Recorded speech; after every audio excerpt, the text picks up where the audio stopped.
care, which is, in my opinion, not really a thing. That's not a thing that exists. But to all that is to say, even your righty type outlets call it that. Not in this particular case. This is from the Washington Examiner. Indiana Governor Holcomb signed a bill that bans gender transition surgery for all minors, which will start being enforced in the summer. Indiana joins 12 states that have restricted or banned the medication to help transgender youth transition. That's what KJP's gassed about in a second. But Indiana just did that. The Texas Senate voted to ban children from attending sexually oriented performances, understood to mean sexually explicit drag shows. Again, also a very, very logical thing that I think most Americans would agree on. But a lot of this stuff is getting through at the state level, and KJP was asked about it. Watch this, and we will discuss on the other side. Check it out. Today, Indiana just banned puberty blockers, hormone therapies, and gender transition surgeries for minors. I'm wondering what the president's reaction is to the Indiana governor signing that bill into law, and does the president have a position on at what age these kinds of therapies and surgeries are appropriate? That's something for a child and their parents to decide. It's not something we believe should be decided by legislators. Okay. I have a lot of problems with that. A child to decide. I don't know. I caught a lot of heat for saying this. I was on Candace Owens' show like a year ago, and I made a big stink about children are stupid. Children are dumb. And I didn't really mean it in a mean way towards kids. I was trying to hammer the point home that kids are not smart individuals and therefore should not be able to make big life-altering decisions. We don't let kids do so many different things, but apparently deciding that they want to permanently alter their physicality for the rest of their life, that's totally fine. There was a reel that we made of a Minnesota, I think it was the Minnesota attorney, the lieutenant governor of Minnesota said that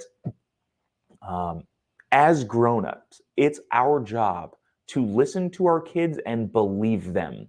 And then obviously I made fun of it, saying some kid told me he was a fire truck and didn't put out the fire. How rude of him. But what a bizarre thing to think / believe. And I would be so curious in a long-form sit-down, tell-all podcast what Joe Biden would actually say about this, because he doesn't believe any of this crap.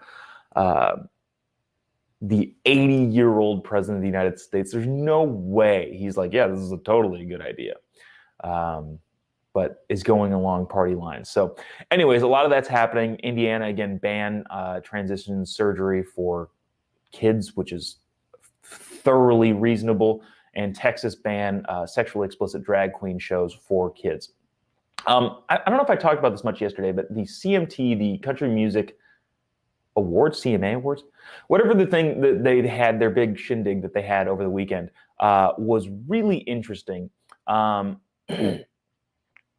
With Kelsey Ballerini, who I'm a fan of, talking about drag queens. And I feel like a lot of the lefties that are pushing this sort of stuff in the entertainment world have no idea what they're talking about. I think that we will support drag queens. I think they don't understand. No.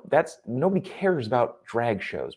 I don't care about, if you're an adult and you want to go, that's your form of entertainment, that's fine. That's not my thing. I'm not into that sort of stuff. But if you want to do it, that's fine.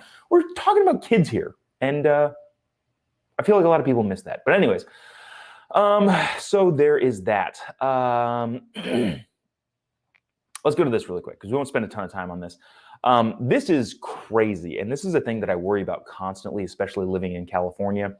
I am in San Jose right now, which is not all that far away from San Francisco, where a tech I don't know if I call him a tech billionaire, but a tech entrepreneur.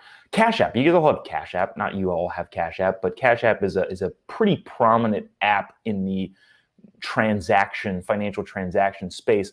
The founder of Cash App was stabbed to death. I'm stabbed to death in San Francisco early Tuesday morning. I want to play this clip from was it CBS? I'm not sure where this is from, but I'm going to play this clip and then kind of just briefly hit on some of the craziness going on in some of your big blue enclaves in the country. Check it out. Tonight, friends and family are confirming what many fear. The 43-year-old man San Francisco police found stabbed here on Main Street early Tuesday morning is well-known tech executive Bob Lee. The father of two was chief product officer at cryptocurrency startup MobileCoin. Before that, he worked with former Twitter CEO Jack Dorsey at Square. Dorsey today called his death heartbreaking. Lee would later create the mobile payment service Cash App. Bob's someone that I just talked to a couple days before and was planning on spending a medium tomorrow in Miami. So it was really hit close to home, especially he got stabbed in front of my old apartment complex. So Jake Shields is Lee's friend. I'm a professional fighter and I lived right there and I started feeling unsafe. Current Twitter CEO Elon Musk responded to news of the killing by taking a swipe at the city. Violent crime in SF, he said, is horrific. Yeah. San Francisco's district attorney also called the crime horrific. Now, Lee had just moved his family from San Francisco to Miami to be with his father. Friends say he was back in town visiting when he was attacked. Nora? Yikes. Geez. Yeah, terrible. And that's what you... I hate to say that's what you get because this stuff actually seriously concerns me. There was a guy... NASCAR driver that got stabbed to death by some random transient at a gas station in the city that my brother and sister-in-law live in. If you live in California, make sure you're protecting yourself, whether it's, figure out how you can protect yourself, but because this stuff is crazy. As of right now, they think it's a random mugging / robbery attack, which is crazy. Man, I don't know. It's a wild world, and your soft on crime policies, especially in California, are not going to get anybody anywhere good anytime soon. All right, I want to move on to this because I think this is interesting. But before that, I want to talk. This being kind of like a more, I don't know, laid back show is kind of interesting. I got a text while watching that video on the front page of Fox News. If you go to Fox News's front page right now, this is kind of cool. I know this is like very, very off topic. If you go to Fox page's front page on foxnews.com, country star drops Anheuser-Busch product after Bud Light's trans activist campaign. And you click on this. Oh, shoot, I know you can't see this. Look at it. There's me. I just got a text about that, and I wanted to verify. So I was doing that while trying to also be on this stream. Kind of cool. Anyways, talk about France. Do you know what's going on in France? And if you don't, you probably should, because unfortunately, here's where we're about to lose a lot of viewers. And I don't mean to make people mad or upset. And I don't necessarily have a vendetta against, look, I'm not trying to make anybody mad here. I am just trying to work out math problems. What's going on in France looks like the inevitable conclusion of the American Social Security system. If you're not familiar with this, the French government provides guaranteed retirement to everybody in the country above the age of 62.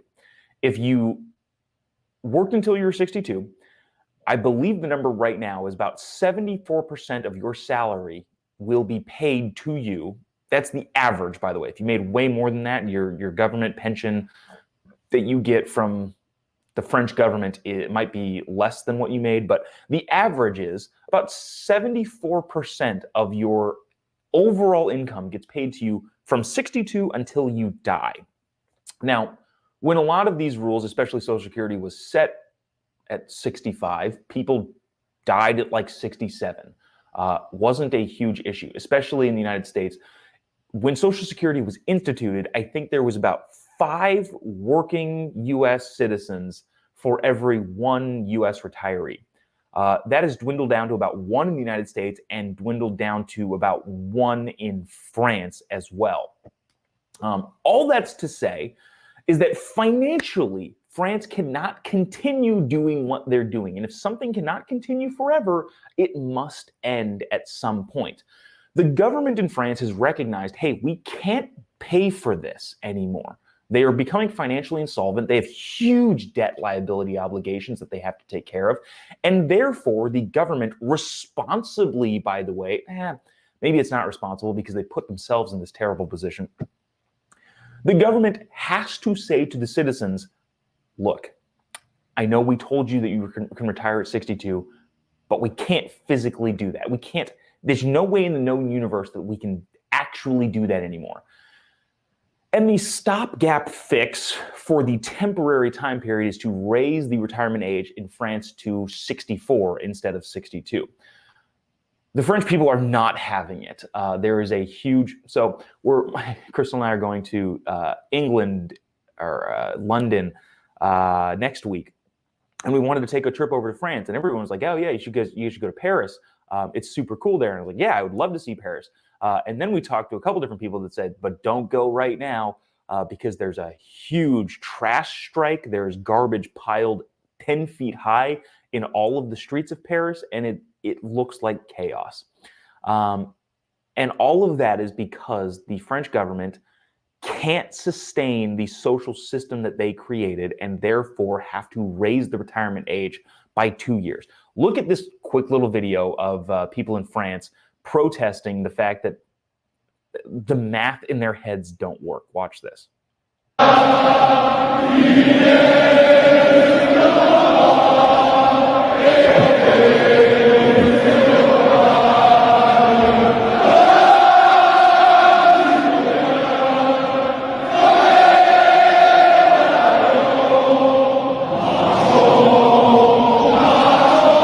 I think they estimated about 70,000 people are in France right now, in the main cities of France protesting. This is funny. Bob says, let them eat baguettes. Funny Marie Antoinette reference. So here's the thing. This is happening in France, and unfortunately, this looks like the preview of what is inevitably going to happen in the United States because our social security system is completely and entirely insolvent. And I hear you from the comments. I know there are people that have commented on this constantly saying, we've paid into Social Security, we get that back. I get it. However, the math doesn't work on it. So when, during the State of the Union, Joe Biden said, we're not going to touch Medicaid, we're not going to touch Medicare, we're not going to touch Social Security, we're not going to do any of those things. Okay, that's fine as a political talking point, but the math doesn't work. And the horrifying thing is that both parties stood up and applauded that unrealistic, illogical statement from the President of the United States. I don't know what we do necessarily, but we have to do something because this rioting in the streets because the retirement age gets pushed up is the inevitable outcome of a bad structured system that has no other option than to collapse. Hate to be the bearer of bad news, but that seems to be the case of what's going to end up happening here. Lastly, I want to move on to this. We won't spend a ton of time on this, and probably we'll hop off here because I got to catch a flight in like an hour. So the president of Taiwan is making the rounds, and remember how Nancy Pelosi went to Taiwan? Apparently, that was such a big backlash for the nation of Taiwan that they don't want Americans coming over there. They didn't want Kevin McCarthy coming to Taiwan, so instead the Taiwan president is coming to us. Kevin McCarthy gave a couple quick words about this, And let me play this really quick, and then I want to briefly talk about Taiwan and its actual importance, and whether or not it's in U.S. interest in a war, whether we should just let them defend themselves. Watch this. Check this out, and we'll discuss quickly on their side. The members here today make clear we take our support for the people of Taiwan seriously and are determined to speak with one voice. The relationship between the people of the United States and Taiwan have never been stronger.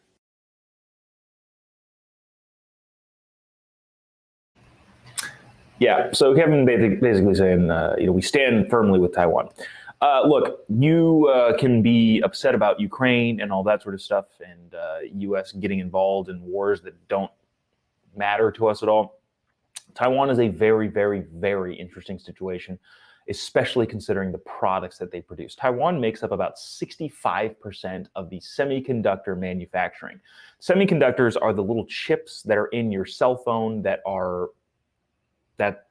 everything you have that works electronically, the camera, this laptop, this coffee maker, the light switch, the thermostat, everything that has any sort of computing in it at any level has a semiconductor. Taiwan makes 65% of the globe's semiconductors. I believe China makes about 15%, and the rest of it is spread out throughout the rest of the world. If and when China does decide to invade Taiwan, is it in the American interest to defend Taiwan from a moral standpoint? I have no idea. From a financial standpoint, that's where it gets really, really murky. What happens if China were to take over Taiwan and therefore absorb 70 to 80% of all of the semiconductor manufacturing and therefore can use its leverage to cripple the United States of America? I don't know. What I would probably be a proponent of is U.S.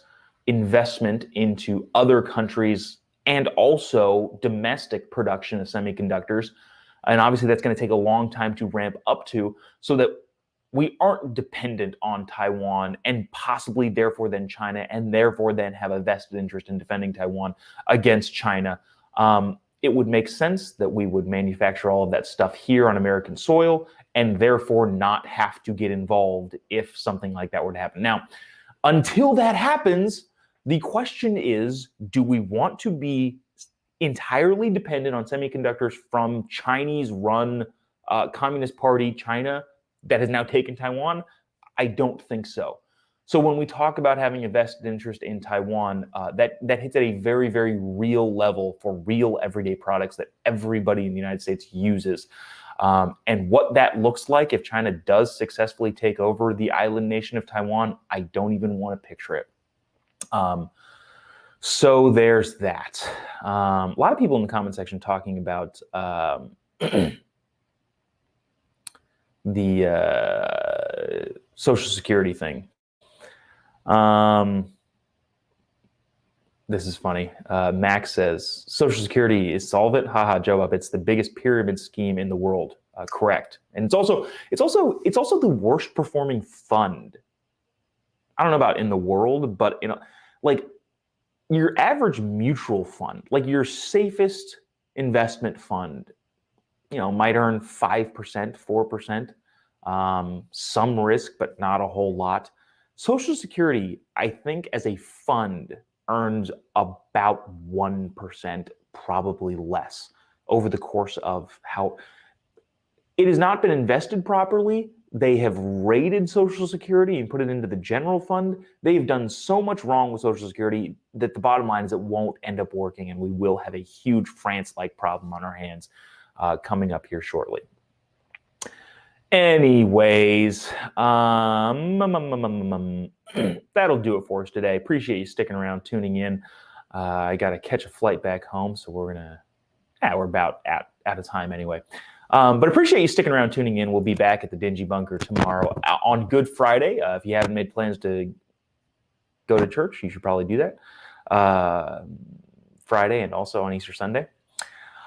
If you haven't given me a follow on any of your social media platforms, just type just type in Jobob pretty much anywhere. You'll be able to find me. I think we're going to start posting a bunch of videos from the live events that we've been doing. Had a great event here in San Jose last night with the Turning Point USA Activism Hub.